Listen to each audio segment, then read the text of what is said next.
एक बार फिर से स्वागत है आप लोगों को। यदि आप फेसबुक पे देख रहे हैं तो फॉलो कर लें, यूट्यूब पे देख रहे हैं तो सब्सक्राइब कर लें।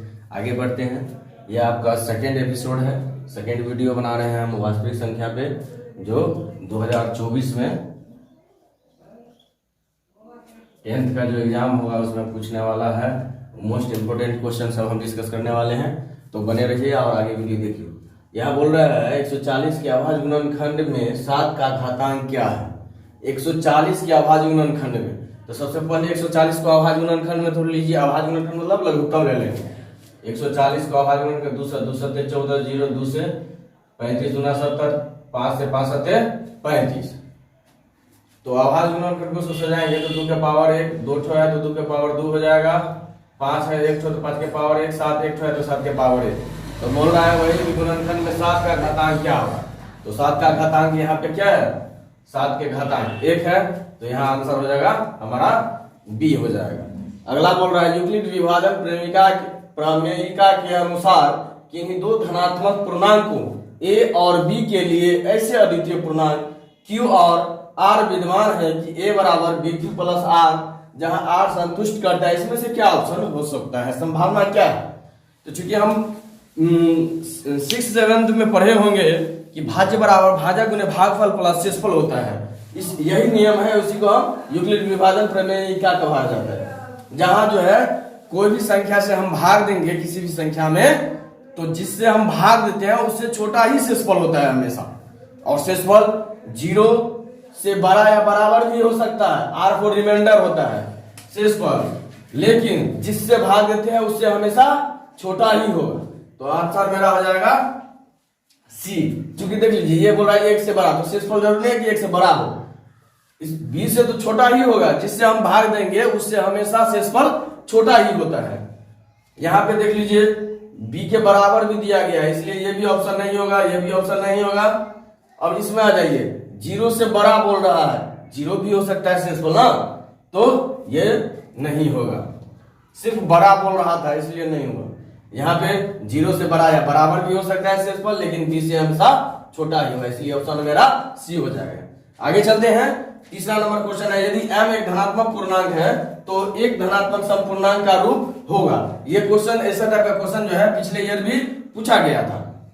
यहाँ धनात्मक पूर्णांक, धनात्मक पूर्णांक संख्या किसको बोलते हैं, पूर्ण संख्या और ऋणात्मक संख्या के सम्मिलित रूप को जो है पूर्णांक संख्या बोला जाता है। तो पूर्णांक में सिर्फ धनात्मक पूर्णांक बोल रहा है, तो धनात्मक पूर्णांक होगा 0 1 2 3 4 5 डॉट डॉट डॉट अनंत तक, जिसका रूप इस प्रकार का होगा, और वह जो है धनात्मक समपूर्णांक का रूप होगा। यानी कि इसमें जो मान देंगे 0 1 2 3 4, तो वह धनात्मक सम संख्या हो, समपूर्णांक संख्या हो। तो इसके लिए देखिए m का मान 0 देते हैं, तो 2 गुने 0 प्लस 1, यानी कि 0 प्लस 1 बराबर 1। तो धन तो हुआ, पूर्णांक संख्या तो हुआ, लेकिन ये सम संख्या नहीं है, यह क्या है, विषम संख्या है। तो ये ऑप्शन नंबर ए नहीं होगा। इसमें देख लीजिए 2 गुने 0 प्लस 2, यानी कि 0 प्लस 2 यानी कि 2, ये तो सम संख्या हो गया। इसमें 0 देते हैं तो 3 0 देते हैं तो 5 हो जाता है। तो मेरा ये ना सी नहीं हुआ ना डी हुआ। ऑप्शन 1 न देख के देखते हैं, m का मान 1, तो 2 1 2 और 2 2 2 4, ये भी सम संख्या होता है। इस प्रकार से मेरा ऑप्शन हो जाएगा बी। सबसे पहले चेक कर लेना है कि m क्या है, तो m धनात्मक पूर्णांक है। धनात्मक पूर्णांक 0 1 2 3 4 से होता है। ऋणात्मक यदि सिर्फ बोलता है यहाँ पे कि m एक पूर्णांक है तो माइनस वाला भी आ जाता, लेकिन यहाँ सिर्फ बोल रहा है धनात्मक, इसलिए प्लस वाला ही सब लेंगे। अगला प्रश्न है, बोल रहा है जो है प्रत्येक अपरिमेय संख्या होती है। अपरिमेय संख्या, प्रत्येक अपरिमेय संख्या, अपरिमेय संख्या किसको बोलते हैं, जिसका वर्गमूल नहीं निकले, जैसे √5, √3, √2, ये सब हो गया। या कोई भी पूर्ण संख्या में जिसका वर्गमूल नहीं निकले वो जोड़ा रहे, तो ये भी अपरिमेय संख्या होता है। तो बोल रहा है प्रत्येक अपरिमेय संख्या होती है। ये सभी अपरिमेय संख्या किस में आएगा, प्राकृतिक संख्या। तो क्या किसे बोलते हैं, गिनती की संख्या को प्राकृतिक संख्या बोलते हैं। तो ऑप्शन ए नहीं होगा।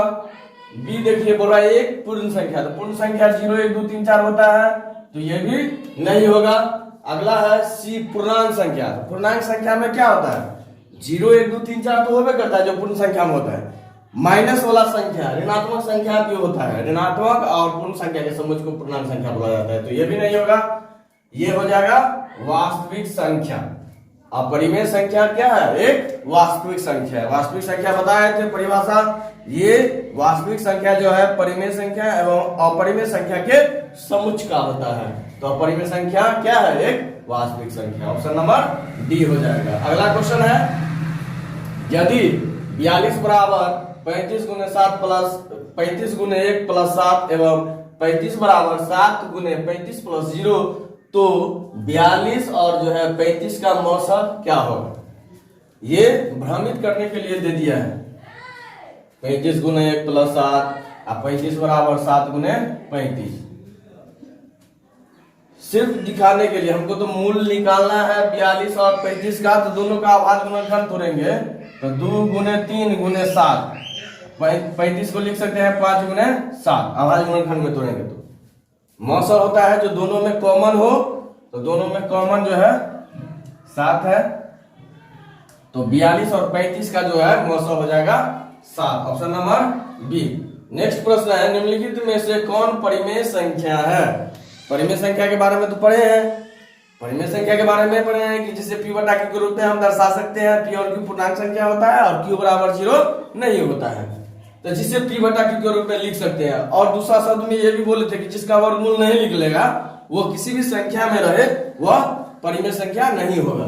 तो देखिए 16 का तो वर्गमूल निकल गया, अच्छा इसका नहीं निकलेगा तो यह है अपरिमेय संख्या। ये 10 हो गया, ये 10 हो गया, 100 का वर्गमूल 10, 100 का वर्गमूल 10, 10 10 20, तो 20 बटा 1 यानी p बटा q के रूप में लिख सकते हैं। तो आंसर मेरा हो जाएगा बी।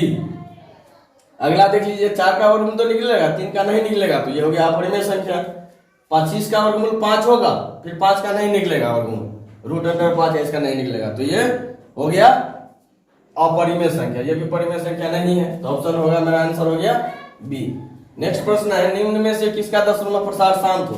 दशमलव प्रसार शांत होने के लिए हर का जो है 2 के पावर m गुने 5 के पावर n के रूप में होना जरूरी है, जहां m और n जो है पूर्ण संख्या होता है। तो देख लीजिए 91 में 13 सत्य 91, 2 और 5 है, ये नहीं है, ये नहीं होगा शांत दशमलव। ये देखिए 80 को लिख सकते हैं, 2 के पावर 4 गुने 5 लिख सकते हैं, तो ये इस रूप का है, 2 के पावर m गुने 5 के पावर n का रूप का, तो मेरा ये शांत दशमलव है। उसका प्रसार क्या होगा? जब भाग देंगे हम 19 में 80 से, तो ये इसका दशमलव प्रसार शांत दशमलव। यहाँ 45 है, तो ये भी नहीं होगा, चूंकि 5 हुआ लेकिन 9 है इसमें, यानी कि 3 का स्क्वायर आ गया, तो ये नहीं होगा। 42 में 7 छक्के 42, 7 गुने 2 गुने 3 हो गया, 2 है लेकिन 7 और 3 आ गया, इसलिए वह दशमलव प्रसार इसका शांत नहीं होगा। इस प्रकार से आपका हर एक तरह का क्वेश्चन पे डिस्कस कर लिए हैं। यदि आप हमारा दोनों वीडियो देखेंगे तो उससे आपका फर्स्ट चैप्टर का कोई भी ऑब्जेक्टिव क्वेश्चन छूटने वाला नहीं है।